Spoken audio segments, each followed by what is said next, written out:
नमस्कार, मैं Gita घाड़ी। Smart plus bulletin में आपका स्वागत। सबसे पहले एक नज़र आज की सुर्खियों पर।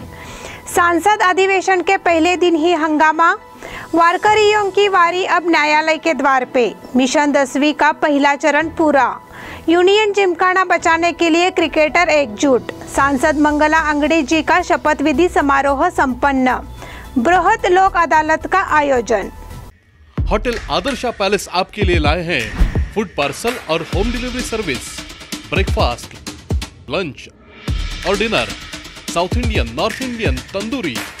कोविड-19 के तहत स्वच्छता और सभी नियमों का पालन। आज ही ऑर्डर कीजिए और घर बैठे लजीज खाने का मजा उठाइए।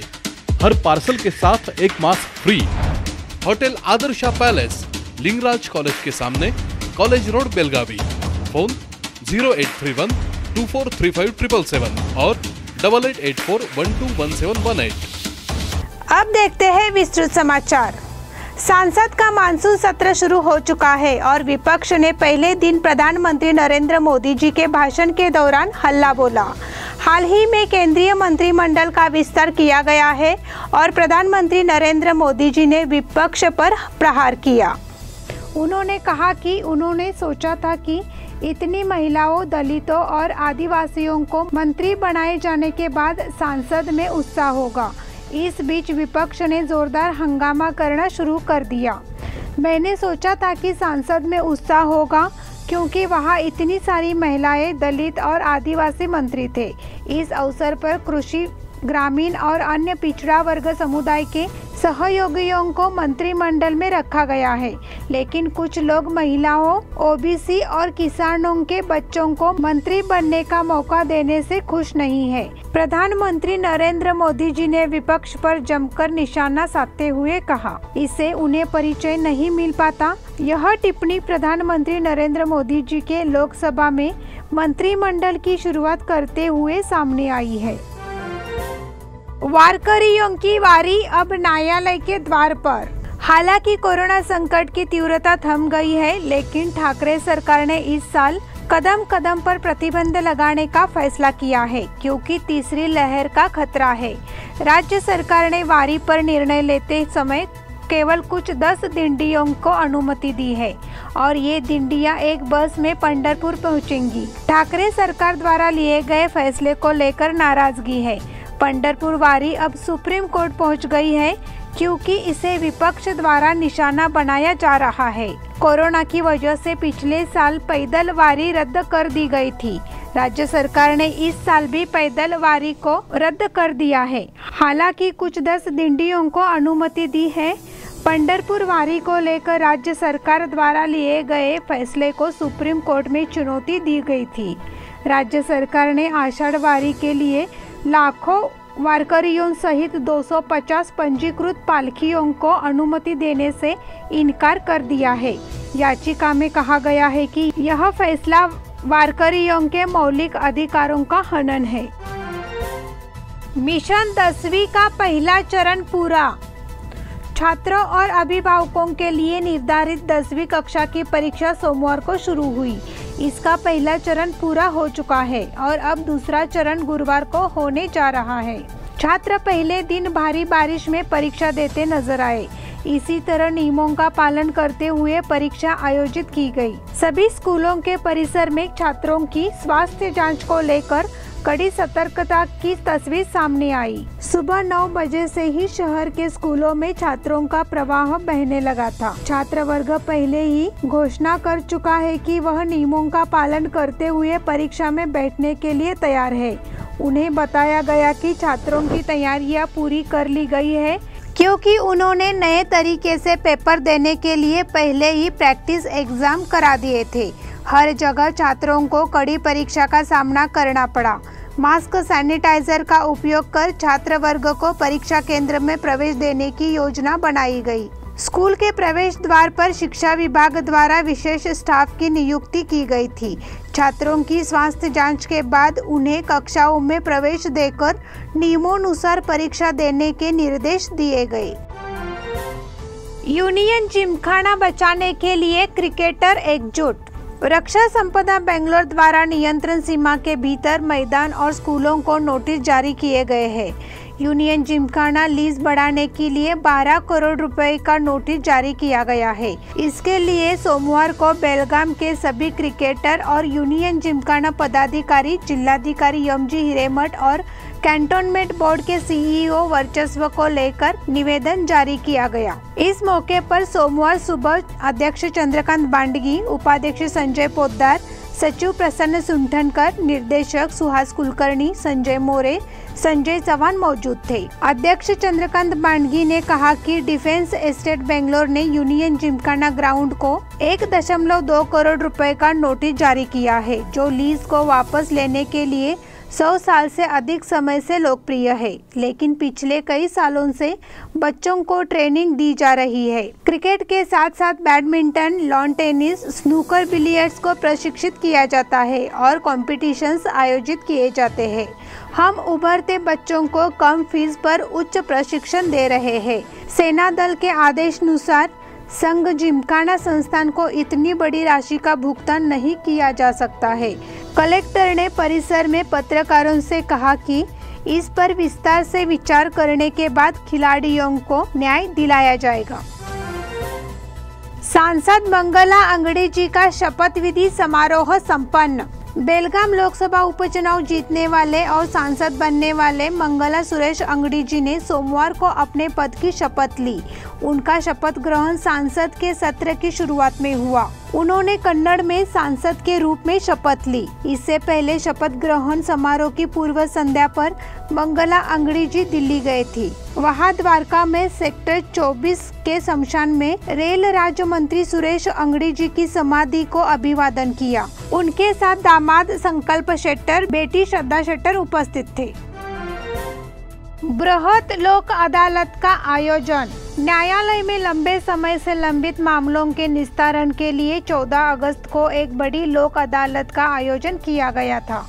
इस संबंध में संवाददाता सम्मेलन में यह जानकारी दी गई। कर्नाटक हाईकोर्ट और राज्य विधि सेवा प्राधिकरण की ओर से कई वर्षों से जिला तालुका स्तर पर लंबित मामले हैं। इसके लिए जिला न्यायालय में एक बड़ी लोक अदालत का आयोजन किया गया है।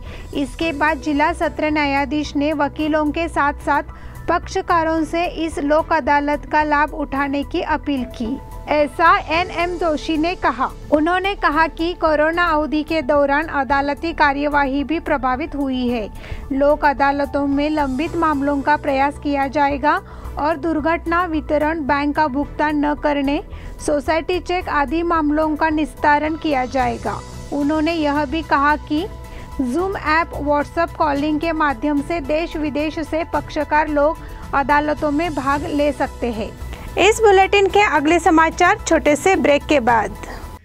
होटल आदर्शा पैलेस आपके लिए लाए हैं फूड पार्सल और home delivery service, breakfast, lunch और dinner, south Indian, north Indian, tandoori. कोविड-19 के तहत स्वच्छता और सभी नियमों का पालन। आज ही ऑर्डर कीजिए और घर बैठे लजीज खाने का मजा उठाइए। हर पार्सल के साथ एक mask free. Hotel Adarsha palace, Lingaraj college के सामने, कॉलेज रोड, बेलगावी। फोन 0831 2435 और 8884121718। ब्रेक के बाद फिर से एक बार आपका स्वागत। विठ्ठल भक्ति के रंग में रंगने वाले श्रद्धालुओं की ओर से मंगलवार को नगर क्षेत्र में आषाढ़ एकादश मनाई जा रही है। हालांकि कोरोना की पृष्ठभूमि पर वारकरी बंधुओं को पांडुरंग के भक्ति की खातिर आषाढ़ एकादश के आयोजन के लिए गति दी गई है। नगर क्षेत्र के विठ्ठल मंदिर में विशेष धार्मिक कार्यक्रम आयोजित किए गए हैं। साथ ही संकेत है कि आषाढ़ एकादश घर घर में मनाई जाएगी। श्रद्धालु सभी नियमों का पालन करने को तैयार है। आषाढ़ एकादश के आयोजन के लिए बाजार में भारी कारोबार हुआ। ग्राहक व्रत के लिए जरूरी साबूदाना, वरी, चावल, मूंगफली, आलू, केला और अन्य फल खरीदने के लिए बाजार में आते हैं। नतीजा यह हुआ कि बारिश हो रही थी और बाजार में घूम रहे नागरिकों के समूह नजर आ रहे थे। खानापुर में 10वीं की परीक्षा शुरू। कोरोना महामारी के कारण 10वीं कक्षा की परीक्षा मार्च में आयोजित होने वाली 19 जुलाई को शुरू हो गई है। सोमवार 19 तारीख को तालुका में 23 10वीं के परीक्षा केंद्रों पर परीक्षा देने के लिए बड़ी संख्या में छात्र छात्राएं उपस्थित हुए। यहां मराठा मंडल के स्कूल में सुबह 9 बजे से ही छात्रों की भीड़ लगी रही। छात्र वर्ग के साथ अभिभावकों की भीड़ उमड़ पड़ी थी। प्राथमिक स्वास्थ्य केंद्र पर आने जाने वालों, नर्स, आशा कार्यकर्ताओं ने पुलिस के साथ परीक्षा केंद्र के परिसर में छात्रों को मास्क, सैनिटाइजर वितरित किए। परीक्षा को सुचारू रूप से संपन्न कराने के लिए पुलिस बल तैनात रहा। सोमवार को गणित, विज्ञान, समाजशास्त्र जैसे 3 पेपर कराए गए। सोमवार को परीक्षा का पहला दिन होने के कारण अभिभावक छात्रों के बीच काफी भीड़ रही। परीक्षा सुबह 10:30 बजे से दोपहर 1:30 बजे तक सुचारू रूप से चली। इस मौके पर तालुका में 3 फरारी टीमों का आयोजन किया गया। माहेश्वरी अंधशाला की परीक्षा के लिए वनिता विद्यालय की रोशनी। सोमवार से 10वीं कक्षा की परीक्षा शुरू हो गई। अन्य सभी स्कूलों की तरह यहां माहेश्वरी ब्लाइंड स्कूल के छात्र भी 10वीं कक्षा की परीक्षा देते दिखे। हालांकि इस परीक्षा की विशेषता यह रही है कि वनिता विद्यालय को उनके नेत्र परीक्षण के लिए विजन मिला था। शहर के नेहरू नगर स्थित माहेश्वरी ब्लाइंड चिल्ड्रन स्कूल के स्टूडेंट्स अपने राइटर की मदद से हर साल SSLC एग्जाम देते हैं। इस साल भी इस स्कूल के 26 ब्लाइंड लड़के लड़कियां परीक्षा में शामिल हुए हैं। इस साल पहली बार प्रतियोगी परीक्षा के अनुसार OMR शीट का इस्तेमाल कर SSLC परीक्षा आयोजित की गई। इसलिए इस विधि का अभ्यास करने के उद्देश्य से माहेश्वरी नेत्रहीन बच्चों के स्कूली बच्चों का हाल ही में उनके लेखकों के साथ मॉक एग्जाम दिया गया। इस मौके पर अभ्यर्थियों और उनके लेखकों को आवश्यक मार्गदर्शन दिया गया। बेलगाम जिला नेत्रहीन सेवा संस्थान अध्यक्ष विकास कलघटगी, सचिव प्रभाकर नागर मुनौली, माहेश्वरी नेत्रहीन विद्यालय प्राचार्य अनिता गावड़े, वनिता विद्यालय उच्च विद्यालय प्राचार्य शालिनी हुदली सहित माहेश्वरी विद्यालय के शिक्षकों और शिक्षणोत्तर कर्मचारियों ने अभ्यास परीक्षा को सफलतापूर्वक कराने के लिए कड़ी मेहनत की। इस तरह वनिता विद्यालय के छात्र छात्राओं ने इन नेत्रहीन छात्रों के लिए लेखक के रूप में अपनी जिम्मेदारी को बखूबी निभाया, इसलिए यह प्रशंसा की बात रही है। धुआंधार बारिश का इशारा। बेलगाम शहर और इसके आसपास के इलाकों में बारिश फिर से शुरू होने के बाद प्रशासन सतर्क हो गया है और नागरिकों को सतर्क रहने का इशारा दिया गया है। बेलगाम में पिछले 24 घंटों से भारी बारिश हो रही है। कर्नाटक राज्य के कई जिलों में शनिवार रात से भारी बारिश हो रही है। मौसम विभाग ने बेलगाम सहित राज्य के कई जिलों में 18 जुलाई से 21 जुलाई तक मूसलाधार बारिश की भविष्यवाणी मौसम विभाग ने की है। 19, 20 और 21 जुलाई को बेलगाम, धारवाड़, हावेरी और कोप्पल में भारी बारिश की संभावना है, इसलिए अलर्ट जारी किया गया है। उत्तर कन्नड़ और दक्षिण कन्नड़ में भी अलर्ट जारी किया गया है। हलगा-मच्छे बाईपास के मामले में किसानों को गुमराह करने की साजिश। हाईकोर्ट ने आदेश दिया है कि हलगा-मच्छे बाईपास के लिए अधिग्रहित जमीन अवैध है। बेलगाम सिविल कोर्ट ने यह भी आदेश दिया है कि जब तक बेलगाम का 0 पॉइंट नहीं मान लिया जाता तब तक बाईपास का काम शुरू न किया जाए। हालांकि दावा किए जाने के बावजूद हाईवे अथॉरिटी विभाग ने अब तलक के माध्यम से किसानों को नोटिस भेजा है। हाईवे अथॉरिटी अपनी जमीन की कीमत बढ़ाने और वहां चर्चा और निर्णय लेने के लिए लेखा कार्यालय में मौजूद रहेगी। यह कहते हुए वे संबंधित खेत सीमा के भीतर तलाटी के माध्यम से किसानों को नोटिस भेज रहे हैं। हालांकि नोटिस में तलाटी हस्ताक्षर, स्टाम्प और तारीख से इनकार किया जा रहा है, इसलिए यह साबित हो जाता है कि राजमार्ग प्राधिकरण विभाग किसानों को गुमराह कर रहा है।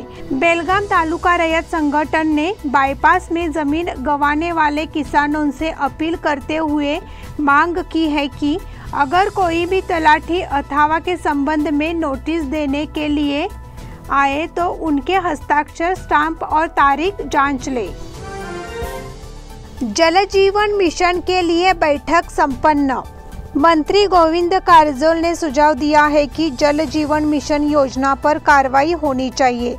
उन्होंने सिंचाई विभाग के अधिकारियों को निर्देश दिए कि 40 साल पुराने हो चुके चिकोड़ी में बैरेज के नए निर्माण के लिए 35 करोड़ रुपए के प्रस्ताव को तत्काल मंजूरी दी जाए।